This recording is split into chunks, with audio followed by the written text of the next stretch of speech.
Single-particle cryo-EM analysis has become a routine technique in the structural biologist's toolbox, applicable to a wide range of specimens, including membrane proteins, amyloid fibrils, nucleic acid-binding proteins, and viruses. Once sample preparation has been completed and the grids loaded into the microscope, data collection can be carried out remotely in many cryo-EM facilities, such as the Astbury Biostructure Laboratory and EBIC. Major barriers to successful structure determination often lie in the sample preparation and grid screening stages, with multiple iterations sometimes required through this process. Here, we will demonstrate remote grid screening and single-particle data acquisition.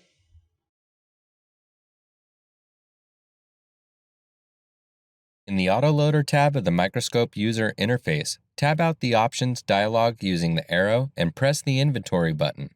This will sequentially check each position in the cassette to determine if a cartridge is present. The inventory will run on each slot sequentially. When all occupied slots are mapped, the inventory will stop. Highlight the grid to be transferred to the microscope column and click Load. The slot label will turn from blue to yellow once the grid has been successfully loaded onto the stage. To screen the grids, open EPU software. On the preparation page, select Acquisition Optics and Settings, then select the Atlas preset from the drop-down menu. Choose appropriate beam setting presets and press Set to push the parameters to the microscope.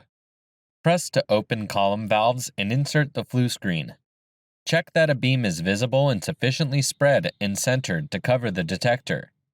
If necessary, navigate to a thinner region of the grid using the joystick or virtual hand panels to control stage movements in X and Y. Lift the flue screen and take an